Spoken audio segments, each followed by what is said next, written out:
नमस्कार, मैं पवन पांडे आप लोगों का शिक्षा कुल के ऑनलाइन प्लेटफॉर्म पर स्वागत करता हूं। चलिए शुरू करते हैं। देखिए अपने टॉपिक्स को, जैसे कि आप लोग जान रहे हो यूपीपीएससी यानी Uttar Pradesh public service commission की अगर आप तैयारी कर रहे हो तो देखिए हर सब्जेक्ट का अपना अपना एक खास महत्व होता है। अगर देखा जाए कि यूपीपीसीएस में ऐसा कौन सा सब्जेक्ट है जो सबसे ज़्यादा स्कोरिंग करने वाला सब्जेक्ट है, तो आइए आज हमारा चर्चा होगा यूपीपीएससी के सारे सब्जेक्टों में से एक ऐसा सब्जेक्ट जो आपको रखेगा हमेशा करंट से अपडेट। तो वो सब्जेक्ट है भारतीय अर्थव्यवस्था। आपको तो मालूम होना चाहिए अर्थव्यवस्था एक ऐसा सिलेबस है, एक ऐसा विषय है जो क्या करता है, इकोनॉमी के सवालों को कवर करता है। साथ में अगर उस अर्थव्यवस्था को करंट से जोड़ दिया जाए, ध्यान से देखिए, अगर उस अर्थव्यवस्था को अगर करंट से जोड़ दिया जाए, और आपको पता है कि परीक्षा कोई भी हो आज के समय में सबसे ज्यादा सवाल जो आते हैं वो कहां से, आपके करंट से पूछे जाते हैं। चाहे आपका Uttar Pradesh public service commission हो, चाहे आपका संघ लोक सेवा आयोग हो, या आपका अदर स्टेट की जो है लोक सेवा आयोग हो, देखिए यूपी जो है उसमें जो है करंट अफेयर का कितना ज़्यादा वेटेज है। अदर सब्जेक्ट्स जो आपके ट्रेडिशनल सब्जेक्ट हैं उसके जो है कम है, लेकिन उनमें सबसे ज़्यादा करंट है। और आपको अगर मालूम होना चाहिए कि इकोनॉमी यानी ये जो अर्थव्यवस्था है ये एक ऐसा सब्जेक्ट है, देखिए दिनों दिन देखिए इसकी अहमियत क्या है। तो आइए हम समझते हैं कि देखिए अर्थव्यवस्था की देखिए अहमियत क्या है। तो ये देखिए इंडियन इकोनॉमी एक ऐसा सब्जेक्ट है जो क्या करता है, आपको करंट से अपडेट कराता है।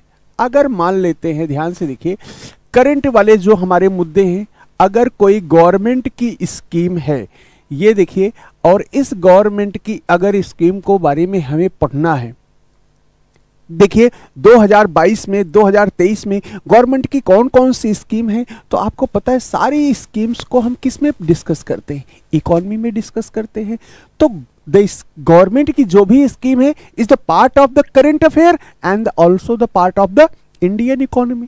आप भारतीय राज्य व्यवस्था में भी आपको, भारतीय अर्थव्यवस्था में भी आपको जो है इस सरकार की योजनाओं के बारे में आपको बताया जाएगा। और दूसरा आपका करंट अफेयर के भी क्वेश्चंस बन सकते हैं।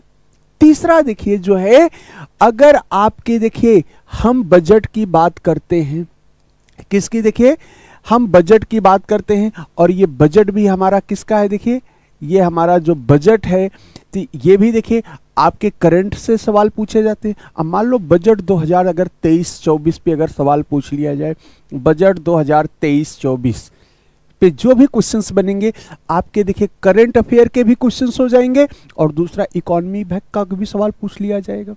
तीसरा देखिए, अगर इसी के ऊपर अगर सवाल पूछ लिया जाए, ये देखिए इकोनॉमिक सर्वे के अगर क्वेश्चंस आ जाए, ये देखिए आपके इकोनॉमिक, ये देखिए सर्वे के ऊपर सवाल आ जाए, इकोनॉमिक सर्वे 2023, तो आपको ये भी पता है इकोनॉमिक सर्वे करंट अफेयर वाले भी कुछ टॉपिक्स के हैं, और ये कहाँ पे हैं, आपके इंडियन इकोनॉमी के भी टॉपिक्स में आ जाएंगे। फिर इसके अलावा जो है आपकी देखिए आगे जो है आरबीआई की मौद्रिक नीतियां, आरबीआई की देखिए जो मॉनेटरी पॉलिसी है, इस आरबीआई की मॉनेटरी पॉलिसी के जो रेट हैं, चाहे रेपो रेट है, रिवर्स रेपो रेट है, सीआरआर है, एसएलआर है, कितना बढ़ रहा है, कितना घट रहा है, उनके भी ऊपर से सवाल, इस मॉनेटरी पॉलिसी के ऊपर भी सवाल पूछे जा सकते हैं। ये भी करंट अफेयर के पार्ट हैं, और आपको ये कहाँ पे, आपको इंडियन इकोनॉमी में के भी पार्ट माने जाते हैं। फिर इसके अलावा आपके ध्यान से देखिए गरीबी, पावर्टी, गरीबी या पावर्टी को देखिए, पावर्टी यानी अनएम्प्लॉयमेंट, और देखिए अनएम्प्लॉयमेंट को लेकर के, ये देखिए अनएम्प्लॉयमेंट को लेकर के गवर्नमेंट की जो नीतियां हैं, देखिए अनएम्प्लॉयमेंट को लेकर के गवर्नमेंट की जो स्कीम्स हैं, इन स्कीम्स के बारे में, योजनाओं के बारे में समर्थन। अब जैसे इस देखिए कौन कौन सी स्कीम्स हैं जो नई चलाई जा रही, जो बेरोजगारी को दूर, स्टार्टअप इंडिया क्या है, तो ये startup India that is the part of the current, और फिर इंडियन इकोनॉमी में भी इसको हम डिटेल डिस्कस करते हैं। और फिर देखिए आपकी जैसे एमएसपी, अभी गवर्नमेंट ने क्या किया है, एमएसपी रेट में कुछ क्या किया है, बदलाव किया है। तो ये एमएसपी जो मिनिमम सपोर्ट प्राइस है, जो एग्रीकल्चरल प्राइस पॉलिसी है, उस एग्रीकल्चरल प्राइस पॉलिसी के तहत एमएसपी को डिस्कस किया जाता है। और एमएसपी में गवर्नमेंट की क्या बदलाव हैं, इसको भी देखते हैं। ये भी किसका पार्ट है, this is the part of the current affair and also the part of the Indian economy. तो भाई इंडियन इकोनॉमी एक ऐसा सब्जेक्ट देखिए आज के समय में बना हुआ है, तो ध्यान से देखिए कि जो इसमें क्या कर रहे हैं, लगभग ज़्यादा से ज़्यादा सवाल देखिए किस में आ रहे हैं, करंट अफेयर से आ रहे हैं। अब मान लेते हैं कि देखिए अभी 2023 का जो पेपर हुआ है, 2023 का जो यूपी पीसीएस का जो पेपर हुआ है, इस 2023 के अगर पेपर में को अगर एनालिसिस किया जाए तो लगभग 28 क्वेश्चंस जो है 28 क्वेश्चंस जो है आपकी इंडियन इकोनॉमी से देखिए सवाल पूछे गए हैं।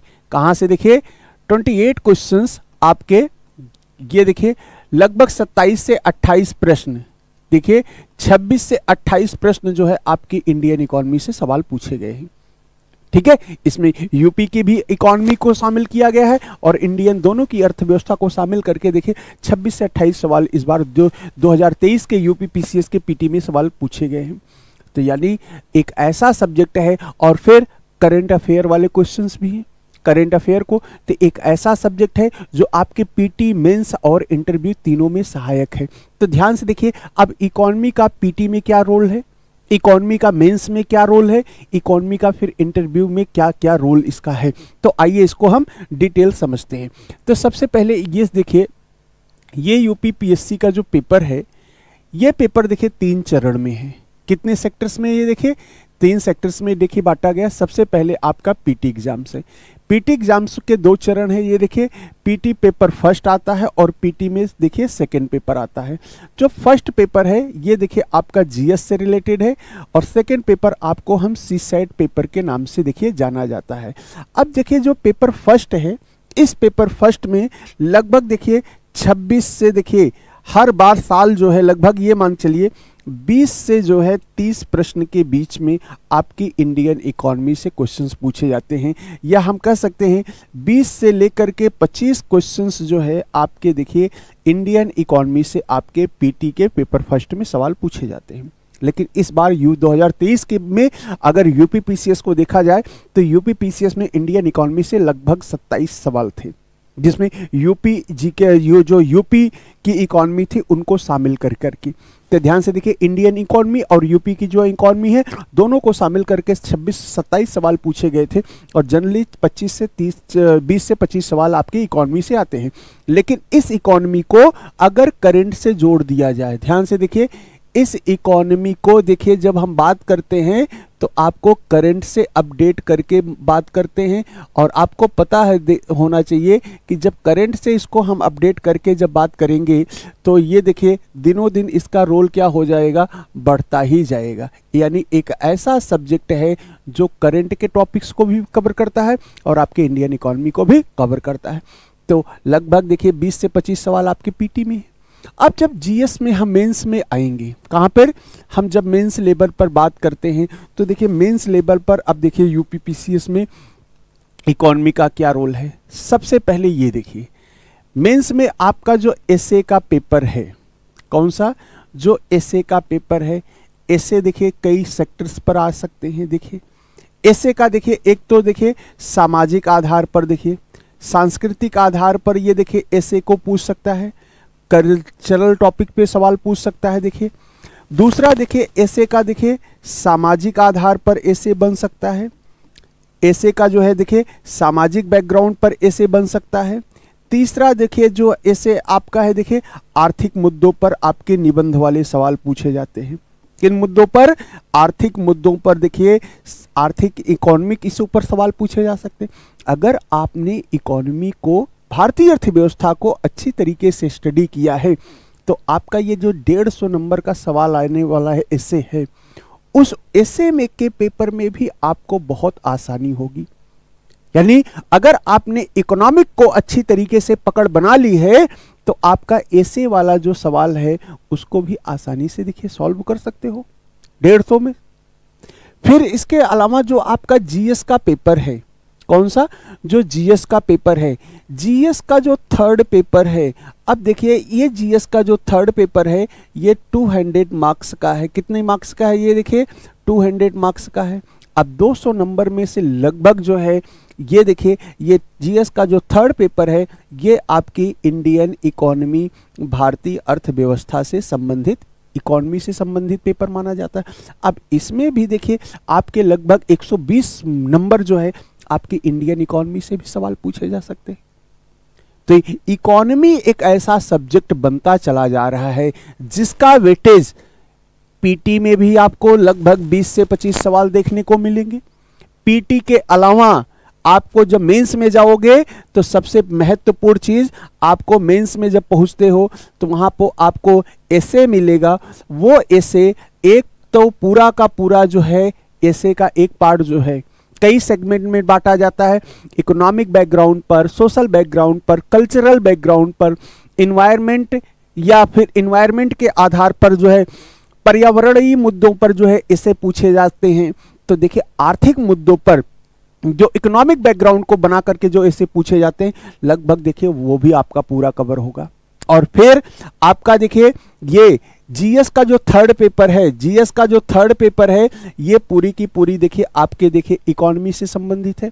इसके अलावा जो है आपका करंट वाला जो पार्ट है, कौन सा? ये देखिए करंट अफेयर का जो पार्ट है वो देखिए करंट अफेयर्स वाले पार्ट को भी ये पूरी की पूरी क्या करता है? देखिए करंट अफेयर वाले पार्ट्स को भी ये कवर करता है। कौन सा? आपका ये देखिए इंडियन इकोनॉमी। तो यहाँ से आपको पीटी में, मेंस में, और मेंस में जाएंगे, मेंस में जीएस के अलावा आपकी इकोनॉमी पेपर में भी अर्थव्यवस्था का देखिए अधिक से अधिक वेटेज बना हुआ है। तो आप अपनी तैयारी देखिए, जहां पर यदि आप देखिए इको की क्लास अटेंड ध्यान से देखिए, अगर इकोनॉमी पर अच्छी पकड़ बन गई तो याद रखना आपका एसे का एक जो पेपर देखिए एसे जो आता है, एक एसे जो है आपका तो कंफर्म हो जाएगा, अच्छे तरीके से उस पर भी पकड़ बन जाएगी। और फिर इकोनॉमी के साथ साथ आपके एसे के साथ साथ देखिए करंट के भी क्वेश्चंस आपको उस पे भी देखिए क्या मिल जाएगी, आसानी मिल जाएगी। तो इकोनॉमी अपने साथ साथ करंट भी तैयार करवाएगी और साथ साथ आपका एसे को भी लेके चलेगी, और वो पीटी और मेंस दोनों लेवल पर। अब हम देखते हैं कि यूपी पीसीएस के प्री और मेंस में क्या क्या सवाल पूछे गए हैं जो आपके इकोनॉमिक सेक्टर से संबंधित हैं। तो आइए एक एक सवालों को अगर देखा जाए, सबसे पहले कि यूपी पीसीएस के पीटी में इकोनॉमिक्स से कौन कौन से सवाल किस तरीके से पूछे जाते हैं। तो देखिए सबसे पहला सवाल है, निम्नलिखित में से कौन सी विशेषताएं भारतीय अर्थव्यवस्था को विकासशील श्रेणी में दर्शाती है। अब देखो क्या सवाल पूछा गया, ध्यान से देखिए, कौन सी विशेषताएं क्या कर रहा है, भारतीय अर्थव्यवस्था को क्या कर रहा है, एक विकासशील देशों की श्रेणी में दर्शाती है। यहां पर 4 ऑप्शन दिया गया है गाइस। पहला है कृषि मुख्य व्यवसाय, दूसरा है कि प्रच्छन्न बेरोजगारी, और तीसरा जो कह रहा है कि ये देखिए मानव पूंजी की निम्न गुणवत्ता, और चौथा है प्रोटीन का व्यक्ति देखिए प्रति व्यक्ति सेवन देखिए सेवन उच्च होना। और कह रहा है कि 4 कोड दिया गया है। पहला कोड कह रहा है कि फर्स्ट और सेकंड इज राइट, और दूसरा कह रहा है कि सेकंड और देखिए फोर्थ सही है, और तीसरा कोड कह रहा है कि सेकंड और थर्ड सही है, और चौथा कोड कह रहा है फर्स्ट सेकंड और थर्ड सही है। अब देखिए 4 सवाल है।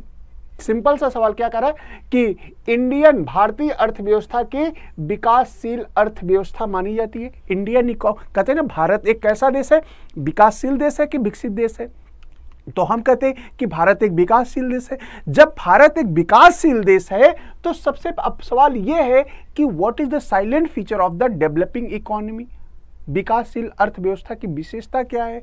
तो अब एक एक विशेषता देखिए, विकासशील देशों में कृषि का जो हमारी जीडीपी है, इस जीडीपी में जो देखिए कौन सा सेक्टर का रोल सबसे ज़्यादा है। ध्यान से देखिए कि अभी भी हमारी कृषि में क्या हो रहा है कि देखिए जीडीपी में 18% के आसपास में प्राइमरी सेक्टर का रोल बना हुआ है, जबकि अमेरिका, जापान या फ्रांस या कनाडा जैसे देशों के कंपेयर में भारतीय अर्थव्यवस्था में कि जीडीपी में एग्रीकल्चर का अभी बहुत ज़्यादा रोल है। तो ऐसी अवस्था में ध्यान से देखिए, पहला ऑप्शन कृषि मुख्य व्यवसाय, तो भारतीय अर्थव्यवस्था कहा जाता है ना, हम बोलते हैं भारत एक कृषि प्रधान अर्थव्यवस्था वाला देश है, तो भारत एक कृषि प्रधान देश है। तो यार यह पहला ऑप्शन तो सही है, पहला ऑप्शन तो सही है। अब दूसरा ऑप्शन कर रहा है कि भाई प्रच्छन्न बेरोजगारी है।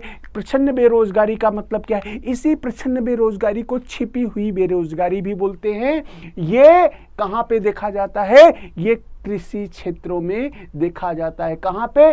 कृषि यानी ग्रामीण क्षेत्रों में जो कृषि से संबंधित लोग हैं उनमें देखा जाता है कौन सी? प्रच्छन्न बेरोजगारी। तो अब सवाल ये है कि प्रच्छन्न बेरोजगारी भी भाई, ये भी जो आपका है, ये देखिए प्रच्छन्न बेरोजगारी, ये भी आपको देखिए भारतीय कृषि का देखिए विकासशील अर्थव्यवस्था का एक जो है प्रच्छन्न बेरोजगारी जो है, ये भी विकासशील अर्थव्यवस्था की एक बहुत बड़ी विशेषता मानी जाती है। निम्न पूंजी गुणवत्ता, और भारत को पता है अमेरिका जैसे देशों की कंपेयर में अगर इंडिया के अगर मानव संसाधन ह्यूमन रिसोर्सेज के बीच में सब कंपेयर किया जाएगा तो ये देखा जाएगा कि भारत की जो मानव संसाधन है वो अमेरिका की तुलना में क्या है? वो देखिए निम्न स्तर का है, यानी लो क्वालिटी। तो लो क्वालिटी ह्यूमन रिसोर्सेज, तो ये भी देखिए ये विशेषता है। तो यानी पहला सही, दूसरा सही, तीसरा सही, ये चौथा ऑप्शन नहीं होगा। तो राइट आंसर क्या बनेगा? देखिए डी बनेगा।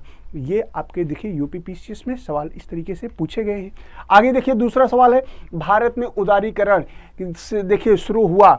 ये भी देखिए यूपीपीसीएस के लास्ट ईयर के क्वेश्चंस पेपर को देखिए तो क्या करें, औद्योगिक लाइसेंस नीति में वास्तविक बदलाव के साथ एलपीजी का कॉन्सेप्ट शुरू हुआ। तो आपने आर्थिक उदारीकरण तो पढ़ा होगा ना, एलपीजी। तो ये देखिए एलपीजी का कॉन्सेप्ट जब 1991 में देखिए जब लाया गया था, तो एल का मतलब लिबरलाइजेशन जो है, और पी यानी प्राइवेटाइजेशन, जी यानी ग्लोबलाइजेशन। तो यहाँ पर लिबरलाइजेशन की बात किया जा रहा है। तो लिबरलाइजेशन में क्या हो रहा है? औद्योगिक लाइसेंस नीति में वास्तविक बदलाव के साथ, भारतीय रुपए की परिवर्तनशीलता के साथ, प्रत्यक्ष विदेशी देखिए पूंजी निवेश की देखिए कार्यविधिक औपचारिकताओं दूर करने के साथ, कर दरों में महत्वपूर्ण देखिए कटौती के साथ।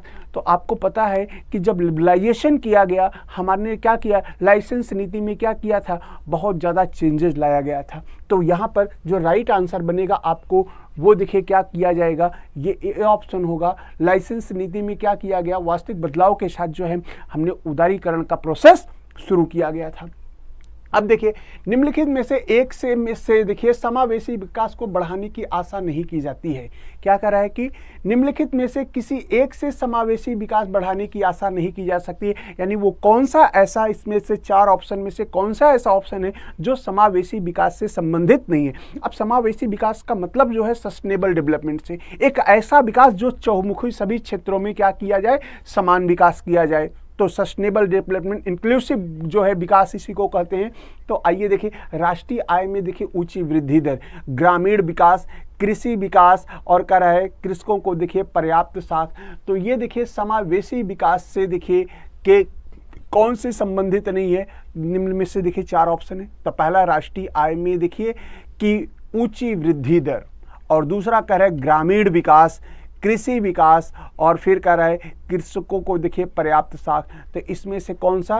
तो समावेशी विकास का देखिए आपका ये ए ऑप्शन, राष्ट्रीय देखिए आय में ऊंची वृद्धि दर, ये विकास को नहीं दे। देखिए एनआई की तुलना में, नेशनल इनकम की तुलना में पीसीआई में जो वृद्धि होती है वो क्या होती है, वो विकास का पर्याप्त माना जाता है, पर्याय माना जाता है, विकास का सूचक माना जाता है। अगर प्रति व्यक्ति आय के, ध्यान से, राष्ट्रीय आय में वृद्धि की तुलना में प्रति व्यक्ति आय में वृद्धि दर विकास का बेहतर सूचक माना जाता है। तो यानी ए ऑप्शन नहीं होगा। अब देखिए ये मेंस लेवल पे सवाल है, ये आपका मेंस लेवल पर देखिए जो यूपीपीसीएस में जो लास्ट ईयर के क्वेश्चंस हैं, देखिए मेंस लेवल पे सवाल कैसे पूछे जाते हैं। ध्यान से देखिए सवाल है कि भारत में कृषि उत्पादकता के देखने कमी के क्या कारण है। 8 नंबर के सवाल हैं, मान लो मेंस के आपके थर्ड पेपर में ये सवाल आते हैं। आपको मालूम होना चाहिए इकोनॉमी को मेंस यूपीपीसीएस में मेंस के इकोनॉमी जो है वो मेंस के थर्ड पेपर में शामिल किया जाता है। और देखिए थर्ड पेपर में अब सवाल पूछा गया है कि भारत में कृषि उत्पादकता की कमी के कारण क्या है। तो देखिए अब भारत में कृषि उत्पादकता की कमी के कारणों पर चर्चा की है। क्या कारण है कि भारत में जो है कृषि का जो है लो प्रोडक्शन है। तो इसके पीछे कई सारे रीजंस बनाओगे ना, तो एक हम फ्लो चार्ट बनाते हैं और उस फ्लो चार्ट के माध्यम से समझने का प्रयास करते हैं भारत में कृषि की न्यून उत्पादकता के पीछे कारण क्या है। तो एक तो हमने ले लिया, देखिए जैसे सामान्य कारण को हमने चिन्हित कर लिया। सामान्य कारणों में किन किन क्षेत्रों को लिया, देखो जनसंख्या का, देखिए अधिक भूमि पर जनसंख्या का अधिकतम जो है दबाव है। जिस हिसाब से हमारी जनसंख्या ग्रोथ करती है उस हिसाब से क्या हमारा प्रोडक्शन जो है, प्रोडक्शन में ग्रोथ होता है, नहीं देखा गया ना। तो देखिए भूमि पर जनसंख्या का एक बढ़ता हुआ दबाव, जनसंख्या बढ़ रही है, जो हमारी खेत हैं उनको जो है एक जो है रेजिडेंशियल एरिया में तब्दील किया जा रहा है। तो ऐसी स्थिति में जब जनसंख्या बढ़ेगी यानी खेत कम हो जाएंगे तो अनाज की उत्पादकता क्या हो जाएगी, कम हो जाएगी। दूसरा, मानव शक्ति का अभाव। अब हमारे यहाँ क्या है, ग्रामीण क्षेत्रों में यानी कुछ ऐसे किसान हैं जो अशिक्षित हैं, जो शिक्षित नहीं है। तो भाई जब खेती, जब अशिक्षित हैं, उनको साक्षर नहीं है, शिक्षित नहीं है, अगर फसलों में कोई बीमारी लगती है, कोई रोग लगता है, अब उस रोग को इलाज करने के लिए उनके पास जो है नई टेक्नोलॉजी नहीं अपनाते हैं, नई जो है पेस्टिसाइड्स का इस्तेमाल नहीं करते हैं। अब वो देसी अगर विधियों का प्रयोग करेंगे तब तक कीड़े जो हैं आपकी फसलों को बर्बाद कर जाएंगे। तो ऐसी स्थिति में क्या होगी, लो उत्पादकता देखा जाएगा। और लगातार देखिए भूमि पर लगातार देखिए और एक ही कृषि, जैसे हम ये देखिए भूमि चक्र, फसल चक्र बनाते हैं ना, लगातार एक ही फसलों का उत्पादन एक ही जमीन पर करते रहने से क्या होगा, धीरे धीरे मिट्टी की उर्वरा शक्ति का क्या होगा, ह्रास होता जाएगा और जिससे उत्पादकता क्या हो जाएगी। तो मिट्टी की उत्पादकता देखिए, फसल की उत्पादकता क्या हो जाएगी, कम हो जाएगी, यानी मिट्टी की फर्टिलाइजेशन पावर क्या होगी, देखिए कम हो जाएगी। तो ये सामान्य कारणों में हो जाएगा। देखिए संस्थागत कारणों में जो आपके इंफ्रास्ट्रक्चरल में आएगा, देखिए अल्प मात्रा में भूमि सुधार। जब भारत में भूमि सुधार कार्यक्रम अपनाया गया तो एक बड़े स्तर पर उस समय नहीं, धीरे धीरे जो है छोटी छोटी मात्रा में अपनाया गया। देखिए भारत में जो खेतों का, जोतों का जो आकार है वो बहुत सीमित है और बहुत छोटा है, और दूसरी तरफ कृषि सेवाओं का जो है अभाव है, जो एग्रीकल्चर सर्विसेज हैं उसका देखिए बहुत अभाव पाया जाता है, जिसके कारण हमारी कृषि में निम्न उत्पादकता की स्थिति बनी हुई है। और दूसरा, तकनीकी कारणों में अगर देखा जाए, तकनीकी कारणों में जैसे परंपरागत विधियाँ, जैसे यानी जो बुआई की जाती थी वो हाथों से छिड़काव विधि से की जाती थी, आज भी हम छिड़काव विधि अपना रहे हैं। हम जो है मशीनों से जो है बुआई नहीं कर रहे हैं, जिसकी वजह से क्या हो रहा है, कहीं जो है बीज ज़्यादा पड़ रहे हैं, कहीं कम पड़ रहे हैं। अगर जहाँ बीज ज़्यादा है तो वहाँ पर सघनता के कारण जो है विकास, पौधों को विकास नहीं हो पाते हैं, अच्छे तरीके से कर पाते हैं। और जहाँ पर उत्पादन जो है बीज कम है वहाँ पे भी कम होने की वजह से उत्पादकता, दूर दूर होने की उत्पादकता कम हो जाती है। तो परंपरागत विधियाँ भाई, फर्टिलाइजर की कमी देखिए हमारे यहाँ जो है भारत जो है अभी भी जो है क्या हो रहा है, फर्टिलाइजर्स की समस्या से देखिए क्या हो रहा है, जूझता जा रहा है। अनेक ऐसे फर्टिलाइजर्स हैं जो भारत को अभी क्या करना पड़ता है, इंपोर्ट करना पड़ता है। तो फर्टिलाइजर की भी प्रॉब्लम है, ध्यान से देखिए। और दूसरी, बीजों की देखिए उत्तम किस्मों का अभाव, हमारे जो हाइब्रिड बीज हैं, जो जीन मॉडिफाइड सीड्स हैं, उन बीजों का भी देखिए अभी अभाव देखा गया है। और सिंचाई के साधनों का अभाव, जैसे बुंदेलखंड क्षेत्रों को ले लिया जाए, भारत का जो उत्तर प्रदेश का क्षेत्र है वो देखिए, उत्तर प्रदेश के क्षेत्रों में देखिए बुंदेलखंड सूखाग्रस्त क्षेत्र है। ऐसे क्षेत्रों में सिंचाई ना होने के कारण क्या धान की उत्पादकता जो है संभव है, नहीं होगी ना। तो इस तरीके से हम एक फ्रेमिंग करके हम क्या करते हैं, मेंस की आंसर राइटिंग करते हैं बेटा।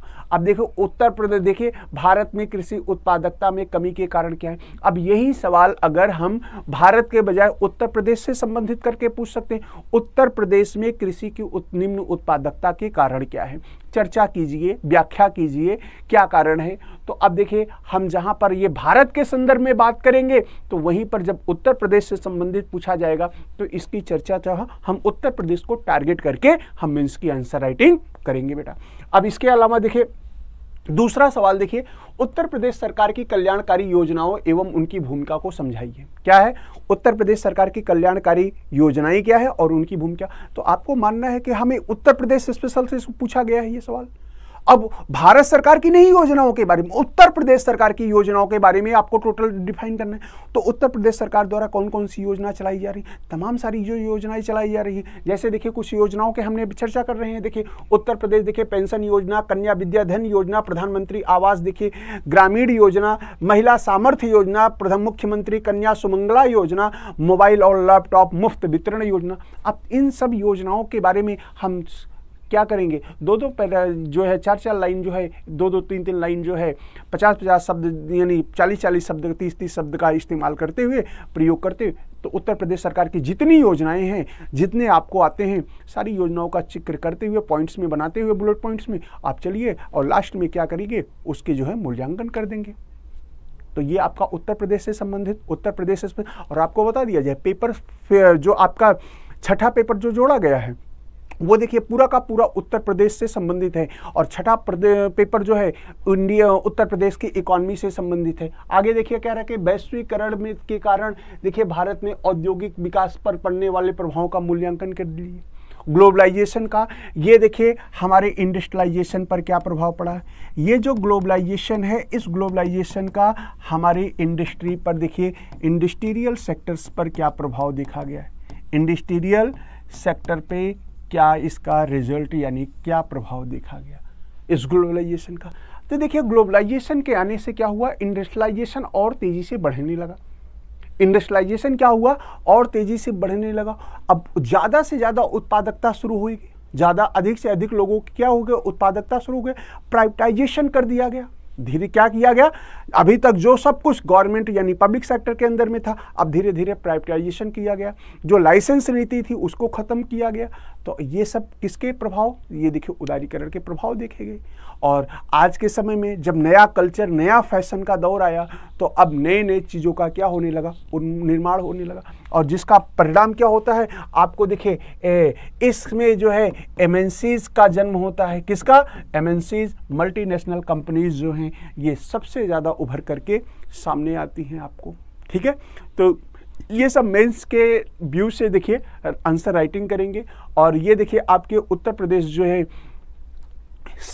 का जो छठा पेपर जोड़ा गया है यूपी पीसीएस में, उससे संबंधित देखिए overview of the economy of the UP. आपको पूरी यूपी की इकोनॉमी देखनी है। Mains feature of the economy and state budget, infrastructure and importance of the physical resources, जो भौतिक संसाधन है उन पर ध्यान देना है। फिर आपको इंफ्रास्ट्रक्चर, बजट, ये देखिए अर्थव्यवस्था की जो विशेषताएं हैं इन पे देखना है यूपी के। और ट्रेड, व्यापार, कॉमर्स और इंडस्ट्रीज ऑफ यूपी, यूपी के इंडस्ट्रियों के बारे में चर्चा करनी है। UP government scheme, project and plan development, welfare, people, human resources देखिए एंड स्किल डेवलपमेंट, इन सब चर्चाओं को सब यूपी से संबंधित हैं। देखिए सब छठे पेपर में जो यूपी स्पेशल जोड़ा गया है उसमें पढ़ेंगे। Investment in UP, issues and impact, तो उत्तर प्रदेश में जो निवेश किया जा रहा है उसका देखिए इशूज, मुद्दे और उसका प्रभाव क्या देखा जाएगा। पब्लिक फाइनेंस, जो लोक वित्त है, एंड फिजिकल पॉलिसी और जो राजस्व नीतियां हैं, टैक्स एंड इकोनॉमिक रिफॉर्म, जो कर और जो आर्थिक सुधार है, one district one product policy of the UP government, जो एक जिला एक उत्पाद की जो नीति है उत्तर प्रदेश को, इसके बारे में चर्चा करना है। Planning and management of the देखिए renewable and non renewable energy resources of the UP, इसके बारे में चर्चा होगी। डेमोग्राफिक एंड पॉपुलेशन और सेंसस यूपी से संबंधित। और कमर्शलाइजेशन ऑफ द एग्रीकल्चर, कृषि का वाणिज्यीकरण और production of the agriculture crops in India. और ध्यान से देखिए फिर कह रहा है प्रोडक्शन ऑफ एग्रीकल्चर, कृषि उत्पादन, यूपी में फसल के उत्पादन को से संबंधित देखिए के मुद्दों पर चर्चा की जाएगी। तो ये आपके यूपी जो है स्पेशल पेपर देखिए 6 में देखिए जोड़ा गया है, उस टॉपिक्स को लेकर के चलेंगे।